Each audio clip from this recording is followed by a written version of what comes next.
Welcome to the Fan Joy Show. This is your co-host Ilana Janier and Kaylie Fan. Today's topic we'll be discussing is the diversity in Hollywood, their history, and the current issues.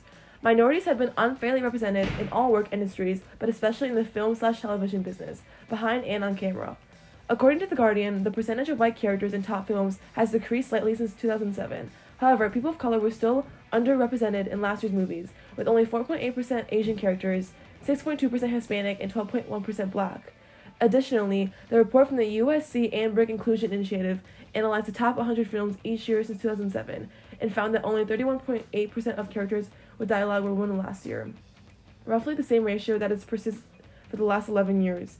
Only 4 women of color were leads in 2017, and white actors were cast in 70.7% of all speaking roles. This data proves that there needs to be a change to Hollywood's hiring practices, and casting directors must be held accountable if they are not acknowledging the background of movie characters and are instead whitewashing their story.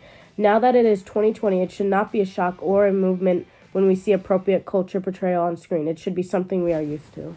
Different people in this industry have different opinions on diversity in Hollywood and the importance of showcasing minorities on screen.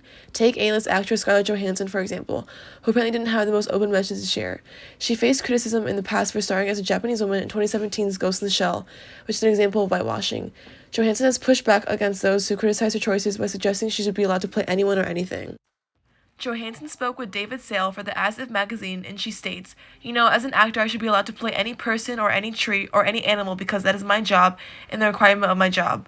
Johansson received severe backlash for her actions, and even more when she seemed to think that she didn't do anything wrong. She did not get away with taking the role for a person of color, and she got the criticism she deserved. However, her actions and backlash quickly began to deteriorate. Her success is still going strong in 2020. According to USA Today, she's number 1 on the Forbes list of highest paid actresses, and she starred in one of the highest grossing movies of all time, and as of right now, she is an Academy-nominated actress. Johansson is a perfect image of an actress who ignores the cultural background of her role and whose wrongful acts were not accounted for and won't take a toll on their career.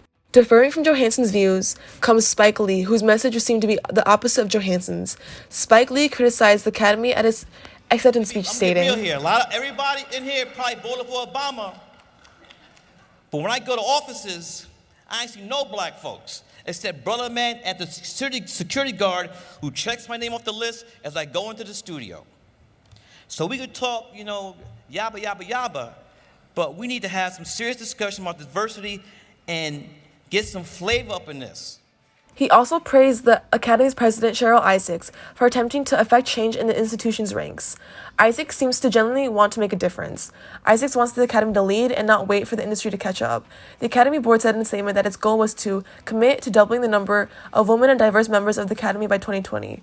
These goals have shown progress. In 2015, nominees for Best Actor and Actress were all white, and so were the winners. But in 2019, there's only one actor who won. This shows the change the Academy has made in making sure to acknowledge the talents people of color have displayed for decades and reveal the efforts the Academy Board and crew/casting directors have made.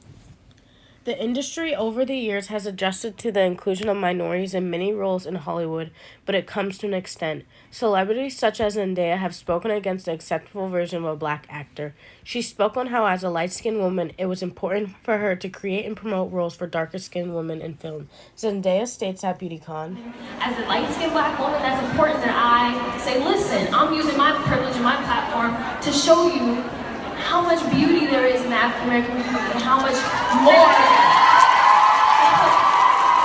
Because I always find it weird that Hollywood. I wish you guys could be in these meetings, but Hollywood. Hollywood's. I guess you could say acceptable version of a black girl, and that has to change. As a light-skinned female in Hollywood, she knew she had a greater privilege than her darker-skinned sisters. Lighter skin is more desirable to producers in Hollywood. Fairer skin is seen as more pretty to them. It is almost as an allusion to white skin, but since it is from a black female, it is still considered diverse. In past years, the Oscars received backlash from viewers on the lack of diversity in their award winners, but this scratched the surface of a deeper problem. Rolling Stone writes about a new study on film and television diversity claims that a whitewashed Hollywood has created an epidemic of invisibility for women, minorities, and LGBT people. Although many efforts have been put into place to avoid discrimination, Hollywood is still very much whitewashed. The numbers are just as bad for those behind the camera. 87% of directors were white in the broadcast TV directors were the least diverse group of at 90.4% white. Only 15.2% of directors were female, and only 3.4% of considered films were directed by women. Out of 109 total directors, only 2 were black women. The Inclusivity Index evaluated 10 companies: Netflix, Hulu, Amazon, Walt Disney, 21st Century Fox, Sony, NBC, Universal, CBS, Time Warner, and Viacom, and found all 6 studios were below a 20% overall grade, while Time Warner earned 0%. A-list actors, directors, and producers are very influential people and opinion leaders who can have a major impact on diversity and inclusion. As previously mentioned, Academy President Cheryl Isaac saw the problem and used her power, and she made a call to action in order to benefit and give more opportunities to the people of color in Hollywood. Strong figures like Isaacs and other well-known directors need to utilize their influence in the film and TV business by ensuring roles are appropriately given the correct background and storyline and prevent ignoring the talents many minority actors portray. Like the Academy, every series should employ an inclusion officer or officers to be in the room when Hollywood decision makers produce films and hire creative talent. When casting for an original role in major studio movies, for instance, studios executives can require casting directors to audition at least one actor or actress of color for every part. This might not work for every movie, but there are plenty of roles that could benefit from colorblind casting. Regular people like us can simply actively support films that represent the diverse experience of people of color. All efforts we can make can influence the outcome of the success of these films. This has been episode 6 of the Fan Joy Podcast. Thank you for listening. Tune in next Tuesday for our new topic of the week.